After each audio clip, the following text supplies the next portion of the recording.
இன்னைக்கு கார கொழுக்கட்டை எப்படி ஈஸியாக பண்ணலாம் அப்படிங்கிறத பார்க்கலாம்.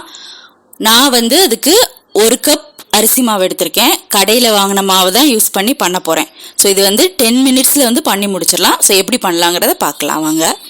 1 கப் அரிசி மாவு எடுத்திருக்கேன். நல்லா சலிச்சு எடுத்து வச்சுருக்கேன். ஸோ இதை முதல்ல வந்து ஃப்ரை பண்ணி வச்சுக்குவோம். லைட்டாக கலர் சேஞ்ச் ஆகிற வரைக்கும் ஃப்ரை பண்ணுங்கள். அப்புறமா தனியாக எடுத்து வச்சுக்கோங்க. அடுத்து கடாயில் எண்ணெய் ஊற்றி நம்ம கொழுக்கட்டை பண்ணுறதுக்கு ஸ்டார்ட் பண்ணிடலாம். ஸோ நான் வந்து 2 டேபிள் ஸ்பூன் ஆயில் ஊற்றிருக்கேன்.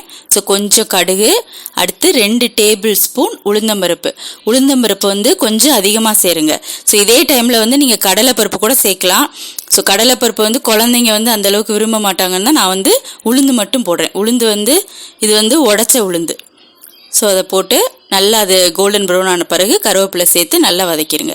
கண்டிப்பாக வந்து உளுந்து வந்து கோல்டன் ப்ரௌன் ஆகணும், அப்போ தான் அந்த டேஸ்ட்டு நல்லாயிருக்கும். ஸோ அடுத்து தண்ணி ஆட் பண்ணலாம். தண்ணி நான் பார்த்தீங்கன்னா 1 கப் அரிசி மாவுக்கு 3/4 கப் வந்து ஆட் பண்ணுறேன். ஸோ அடுத்து வந்து தேவையான அளவு உப்பு சேர்த்துக்குவோம். இது கொதிக்கணும். ஸோ இப்போ வந்து கொதிச்சிருச்சு. ஸோ கொதிச்சதுக்கப்புறமா நம்ம வந்து என்ன பண்ணலாம், கொஞ்சம் கொஞ்சமாக அரிசி மாவு வந்து சேர்க்க ஆரம்பிச்சிடலாம். வறுத்து வச்சுருக்கோம்ல அந்த அரிசி மாவை எடுத்து கொஞ்சம் கொஞ்சமாக சேருங்க. மொத்தமாக சேர்த்திங்கன்னா அடி பிடிச்சிரும். கொஞ்சம் கொஞ்சமாக சேர்த்து நல்லா மிக்ஸ் பண்ணுங்கள். ஸ்வீட் கொழுக்கட்டைக்கு மாதிரி நல்லா சேர்ந்து எல்லாம் பிறண்டு வரணும் அப்படிங்கிற அவசியம் கிடையாது. லைட்டாக உதிரியாக இருந்தால் போதும். அப்படின்னாலுமே நம்மளுக்கு நல்லா பிடிக்க வரும். ஸோ இப்போ பார்த்தீங்கன்னா ஒரு 2 மினிட்ஸ் நல்லா ஃப்ரை பண்ணியிருக்கேன். ஸோ இந்த மாதிரி இருக்குது. இந்த டைமில் வந்து காரத்துக்காக நம்ம வந்து சில்லி ஃப்ளேக்ஸ் வந்து ஆட் பண்ணுறோம். இது வந்து கடையில் தான் வாங்கணும் அப்படிங்கிற அவசியம் கிடையாது. ஒரு 5-6 வத்தலை வந்து வெயிலில் காய வச்சு மிக்சியில் அரைச்சி போட்டுக்கோங்க. ஸோ முழு வத்தல் போடுறத விட இந்த மாதிரி சில்லி ஃப்ளேக்ஸாக போட்டால் ரொம்ப டேஸ்ட்டாக இருக்கும். ஸோ இப்போ வந்து மாவு வந்து ரெடி ஆயிடுச்சு. ஸோ அந்த மாவு உதிரியாக இல்லாமல் கொஞ்சம் வந்து பிடிக்கிற பதத்துக்கு வர்ற வரைக்கும் நல்லா வறுத்துக்கோங்க. போதும்.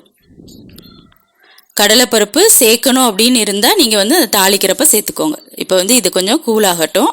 ஸோ அதுக்கப்புறம் கொழுக்கட்டை பிடிக்கலாம். ஸோ இந்த டைமில் எடுத்து பிடிச்சு பார்த்தீங்கன்னா தெரியும், கொழுக்கட்டை பிடிக்கிறதுக்கு ஈஸியாக வரும். ஸோ அப்போ கரெக்டான பதத்தில் தான் நம்ம வந்து பண்ணியிருக்கோம். ஸோ இதுக்கு வந்து சப்பாத்தி மாவு மாதிரி மொத்தமாக எடுத்து பிசையணும் அப்படிங்கிற அவசியம் கிடையாது. ஏன்னா நம்ம வந்து தாளித்து சில்லி ஃப்ளேக்ஸ் எல்லாம் போட்டு ஒரு தடவை ஃப்ரை பண்ணியிருக்கோம். ஸோ எல்லா இடத்துலையும் சால்ட்டு சில்லி ஃப்ளேக்ஸ் எல்லாமே இருக்கும். அதனால் மொத்தமாக பிசையணும்னு அவசியம் கிடையாது. லைட்டாக அப்படி கலந்துட்டு கொஞ்சம் கொஞ்சமாக எடுத்து பிடிக்க ஆரம்பிச்சிருங்க. ரொம்ப ஈஸியாக பிடிக்கிறதுக்கு வரும். ஸோ இதை பிடிச்சி இட்லி தட்டில் வச்சு நம்ம சாதாரணமாக இட்லியை எப்படி அவிப்போமோ அதே மாதிரி அவிச்சு எடுத்துட்டா போதும். இதே மாதிரி ஈஸியாக ஸ்வீட் கொழுக்கட்டை எப்படி பண்ணணும் அப்படிங்கிற வீடியோ லிங்கை வந்து டிஸ்கிரிப்ஷனில் கொடுத்துருக்கேன். போய் பாருங்கள். கண்டிப்பாக இந்த ரெசிபியை ட்ரை பண்ணுங்கள். தேங்க்யூ.